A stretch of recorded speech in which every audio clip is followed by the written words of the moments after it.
ఆధ్యాత్మికత వైపు దృష్టి సారించడం సాఫ్ట్వేర్ ఉద్యోగుల పాలిట సరికొత్త విరామం.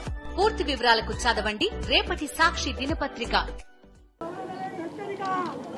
చెప్తా ఉన్నా ఎంత దారుణంగా ఉంది వీళ్ళ పాలన అంటే, నిన్న పెదకూరుపాడు నియోజకవర్గంలో జరిగిన ఘటన, మా ఎక్స్ఎమ్మెల్యే శంకర్రావు, పెదకూరుపాడు ఎక్స్ఎమ్మెల్యే శంకర్రావు అన్న పెదకూరుపాడులో ఈ విపత్తు వల్ల, వరదల విపత్తు వల్ల జరిగిన నష్టాల్లో పాలు పంచుకుంటూ రైతులకు ప్రజలకు తోడుగా ఉండేందుకు తాను బయలుదేరుతా ఉంటే, తాను వెళ్లకుండా కారును అడ్డగించి, ఒక ఎమ్మెల్యే కారును, ఎక్స్ఎమ్మెల్యే కారును అడ్డగించి ఆ కారును పగలగొడతారు. తాను వరద బాధితులను చూడకూడదట, వరద ప్రాంతాన్ని తాను పరామర్శించకూడదట. నిజంగా వాళ్ళు అనుకుంటా ఉన్నారు, ఇలా ఎవరూ కూడా పోకూడదు, ఇలా ఎవరూ కూడా చూడకూడదు, ఇలా ఎవరూ కూడా మాట్లాడకూడదు. ఇలా జరిగింది అని అంటే చంద్రబాబు నాయుడు గారి హయాంలో జరిగిన ఈ తప్పిదాలు బయటికి రావు అని వీళ్ళు అనుకుంటున్నారు. అయ్యా చంద్రబాబు, ఇవన్నీ తాత్కాలికమే. నష్టం జరిగింది ప్రజలకు, కష్టం వచ్చింది ప్రజలకు, దెబ్బ తగిలింది ప్రజలకు, నొప్పి కలిగేది ప్రజలకు. ఆ ప్రజలు చంద్రబాబు నాయుడు చేస్తూ ఉన్న ఈ తప్పులను ఒకదానికి ఒకటి యాడ్ చేసుకుంటూ పోతా ఉన్నారు. యాడ్ చేసుకుంటూ పోయి శిశుపాలని పాపాల మాదిరిగా మీ 100 తప్పులు కూడా వేగంగా ముందుకు పడతా ఉన్నాయి అడుగులు. మీరు భూస్థాపితమైపోయే రోజులు కూడా త్వరలోనే వస్తూ ఉన్నాయి. మీరు మీ పార్టీని కూడా గుర్తుపెట్టుకోమని కోరుతా ఉన్నా. ఇక్కడ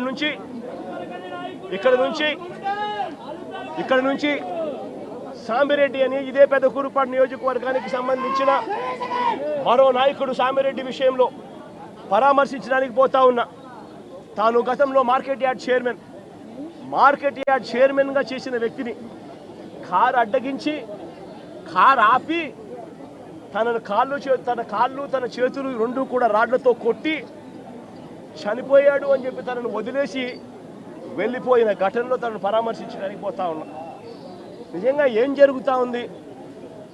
టాపిక్లన్నీ కూడా ఎవరు కూడా జెండా పట్టుకోకూడదు, ప్రజలెవరూ నిలదీయకూడదు. చంద్రబాబు నాయుడు గారు అనే వ్యక్తి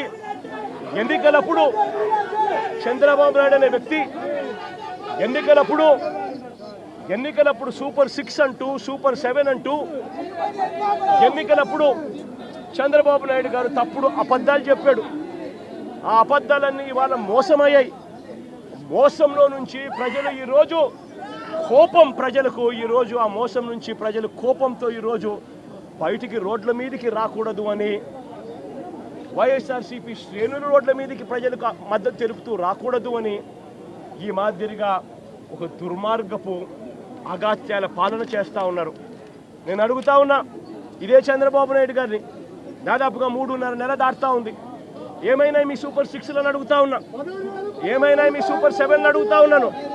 ఇదే పెద్ద మనిషి చంద్రబాబు నాయుడు గారు, ఇదే జగన్ ముఖ్యమంత్రిగా ఉండింటే, వైఎస్ఆర్సీపీ ప్రభుత్వం ఈ పాటికే ఉండింటే రైతులందరికీ కూడా ఈ పాటికి రైతు భరోసా సొమ్ముబడి ఉండేది, రైతులందరికీ కూడా ఉచితంగా ఇన్సూరెన్స్ అందుండేది.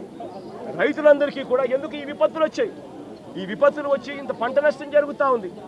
ఎక్కడన్నా ఒక్క గ్రామ సచివాలయంలో కానీ కనీసం వీళ్ళంతా కానీ ఆ గ్రామ సచివాలయంలో లిస్టులు పెట్టి సోషల్ ఆడిట్ చేసి ఎవరికైనా ఇంకా మిగిలిపోయి ఉన్నారా, అందరి వచ్చినాయా, అన్ని ఊర్లు నమోదైనాయా అని చెప్పి చూసే కార్యక్రమం కనీసం జరుగుతూ ఉందా లేదా అని అడుగుతా ఉన్నా. సోషల్ ఆడిట్లు గాలికి ఎగిరిపోయాయి. గ్రామ సచివాలయంలో పారదర్శకంగా లిస్టులు పెట్టే కార్యక్రమం గాలికి ఎగిరిపోయింది. రాని వాళ్ళు ఎవరైనా కూడా నమోదు చేసుకోండి అని అడిగే ప్రక్రియ గాలికి ఎగిరిపోయింది. ఈరోజు గవర్నెన్స్లో రైతులకు పెట్టుబడి సహాయం లేదు, రైతులకు ఫ్రీ ఉచిత ఇన్సూరెన్స్ లేదు, రైతులకు ఈ క్రాప్ లేదు. ఇలాంటి కెలామిటీ వస్తే, ఇలాంటి విపత్తు వస్తే కనీసం రైతులను పారదర్శకంగా ఆదుకునే కార్యక్రమం కూడా లేదు. ఈరోజు నిజంగా ఆరోగ్యశ్రీ పరిస్థితి చూస్తే జనవరి నుంచి మామూలుగా జనవరిలో ఏదైనా హాస్పిటల్స్ బిల్స్ వస్తే ఫిబ్రవరిలో ఆరోగ్యశ్రీ ట్రస్ట్ ప్రాసెస్ చేసి మార్చిలో బిల్స్ ఇస్తారు.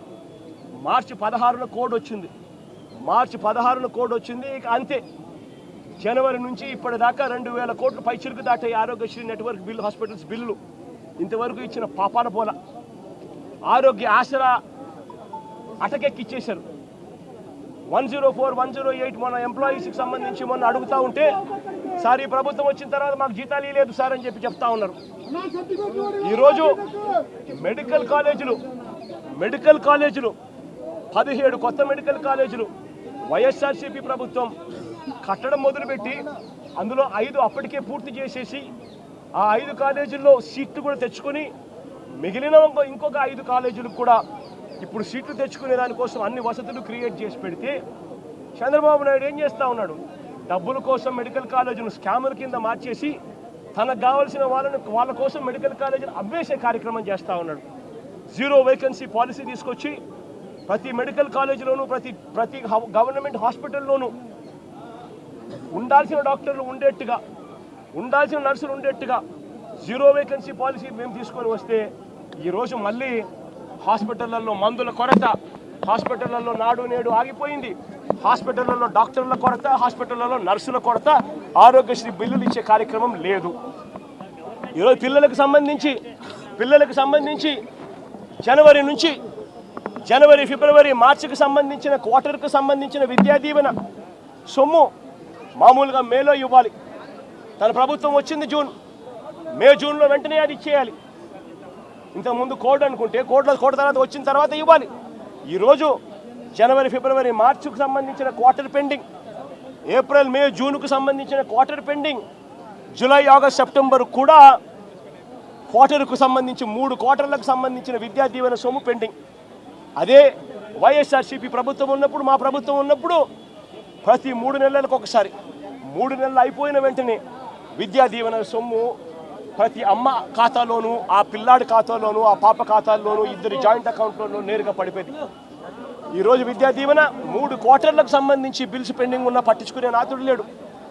వసతి దీవెన ఇవ్వాల్సింది ఇవ్వకుండా అది కూడా ఎగలకు పంపించేట్టుగా అమ్మఒడి అనే సొమ్ముతో తల్లి ఖాతాల్లోకి నేరుగా పడిపోయే పరిస్థితి గతంలో వైఎస్ఆర్సీపీ ప్రభుత్వం. అమ్మఒడి గాలికి ఎదిలేశారు. గోరుముద్దలో రోజుకొక మెనూ పెడుతూ పిల్లలను అల్లారు ముద్దుగా చూసుకుంటా ఉన్న వాళ్ళ మేనమామ ప్రభుత్వం వైఎస్ఆర్సీపీ ప్రభుత్వం అయితే, ఈరోజు చంద్రబాబు నాయుడు గారి ప్రభుత్వంలో పిల్లలు ఇవాళ తిండి తినలేక పిల్లలు ధర్నాలు చేస్తూ హాస్పిటల్లోకి ఇవాళ చేరుతా ఉన్న పరిస్థితులు ఈరోజు కనిపిస్తూ ఉన్నాయి. బడులలో ఇంగ్లీష్ మీడియం గాలి కొదిలేశారు. టోఫుల్ అన్నది 3వ తరగతి నుంచి పీరియడ్గా పిల్లలకు పెడుతూ ఇంగ్లీష్లో తర్ఫీదు ఇచ్చే కార్యక్రమం వైఎస్ఆర్సీపీ ప్రభుత్వం చేస్తూ ఉంటే ఈరోజు టోఫుల్ క్లాసులను పూర్తిగా ఎత్తేసినారు. నిజంగా నేను ఆశ్చర్యం కలుగుతూ ఉంది. గవర్నెన్స్ విషయంలో అదే వైఎస్ఆర్సీపీ ప్రభుత్వం ఉన్నప్పుడు, అదే వాళ్ళ జగనన్న ప్రభుత్వం ఉన్నప్పుడు, ఆ పేదల జగనన్న ప్రభుత్వం ఉన్నప్పుడు ప్రతి పథకము డోర్ డెలివరీ జరిగేది. పెన్షన్ ఇంటికే వచ్చేది, రేషన్ ఇంటికే వచ్చేది. ఈరోజు పెన్షన్ గాలి కొదిలేసినారు. జన్మభూమి కమిటీల చుట్టూ తిరగాల్సి వస్తూ ఉంది. ఈరోజు రేషన్ అన్నది ఇంటికి రావడం అన్నది కథ దేవుడెరుగు, వస్తే చాలన్నట్టుగా తయారైపోయింది. ఇంటి వద్దకే వచ్చే వాలంటీర్ల వ్యవస్థ కుప్పకూలిపోయింది. వాలంటీర్లను మోసం చేసినారు. సచివాలయ సిబ్బందిని కూడా ఇష్టం వచ్చినట్టుగా వాళ్ళను అక్కడికి ఇక్కడికి సచివాలయ వ్యవస్థను నిర్వీర్యం చేసేందుకు అక్కడికి ఇక్కడికి ట్రాన్స్ఫర్ ఆర్డర్లతో చేసేసి సచివాలయ వ్యవస్థను కూడా కుప్పకూల్చారు. గవర్నెన్స్ లేదు, డోర్ డెలివరీ లేదు, స్కూళ్ళు బాగలేవు, స్కూల్ పిల్లలకు ఇచ్చేయాల్సిన విద్యా దీవెన, వసతి దీవెన, అమ్మఒడి ఇవన్నీ కూడా ఆగిపోయాయి. హాస్పిటల్స్ బాగలేవు, రైతుల పరిస్థితి బాగలేదు. ఇక సూపర్ 6, సూపర్ 7 గురించి మాట్లాడాల్సి వస్తే వాటి గురించి ఏమైనా అయ్యా చంద్రబాబు అని అంటే ఇదే పెద్ద మనిషి చంద్రబాబు నాయుడు నోట్లో నుంచి వచ్చే మాటలు ఏమిటి? సూపర్ 6 అంటే ఏమిటి నాకు గుర్తులేదే. సూపర్ 6, సూపర్ 7 ఇవా రాష్ట్రంలో అని ఇవాళ అంటా ఉన్నాను. ఇవాళ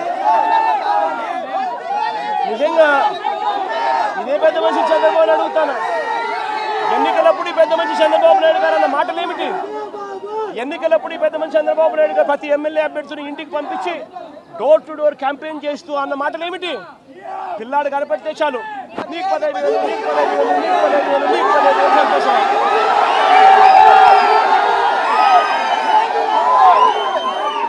ఇంట్లో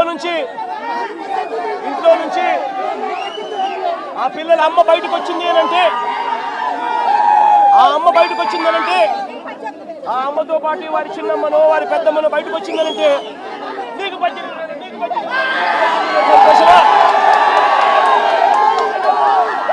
అనేవాడు. ఇంట్లో నుంచి 50 ఏళ్ళ పైచిలుకు ఉన్న మహిళ బయటకు వస్తే చాలు, ఇంట్లో నుంచి 50 ఏళ్ళు పైచిలుకు ఉన్న మహిళ బయటకు వస్తే చాలు, జగనన్న చేయూత కింద ఇచ్చింది కేవలం 18,000. చంద్రన్న వస్తున్నాడు, మీకు సంవత్సరానికి 48,000 ఇస్తాడు, మీకు సంతోషం.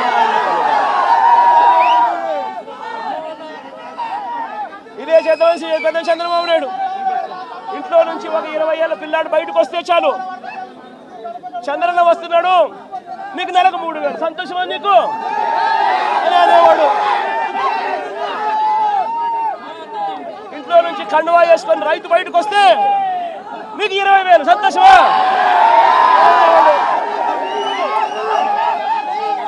నేను అడుగుతా ఉన్నా, సూపర్ 6 అన్నావు, సూపర్ 7 అన్నావు, ఇంటింటికి వెళ్ళి అబద్ధాలు చెప్పావు, మోసం చేస్తా ఉన్నావు.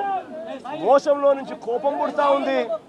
ఆ కోపంలో ప్రజలు రోడ్డు ఎక్కకూడదు అని చెప్పి, ప్రజల తరపున ఎవరు ఉండకూడదు అని చెప్పి ఎంతటి దుర్మార్గంగా కేసులు పెడతా ఉన్నారు, ఎంత దుర్మార్గంగా పోలీసు వ్యవస్థను మీరు వాడుకుంటా ఉన్నారు. ఇవన్నీ గమనించమని చెప్పి ప్రజలను కోరుతా ఉన్నా. చంద్రబాబు నాయుడు గారికి ఇప్పటికైనా గట్టిగా చెప్తా ఉన్నా, అయ్యా చంద్రబాబు నాయుడు గారు, చేసిన తప్పులు ఒప్పుకోండి, ప్రజలను క్షమాపణ అడగండి, అడిగి ప్రజలకు చేతనైన మంచి చేసే కార్యక్రమం చేయమని అడుగుతా ఉన్నా. ఇలా చేయకపోతే మీ పుట్టగతులు ఉండవు, వేగంగా మీ పాపాలన్నీ పండుతా ఉన్నాయి. శిశుపాలను పాపాల మాదిరిగా మీ పాపాలు చాలా వేగంగా పండుతా ఉన్నాయి. మీ ప్రభుత్వం నెక్స్ట్ ఎలక్షన్లలో సింగిల్ డిజిట్లు కూడా రాని పరిస్థితిలోకి మీ ప్రభుత్వం పోతుంది అన్నది కూడా ఇదే సందర్భంగా తెలియజేస్తా ఉన్నాను.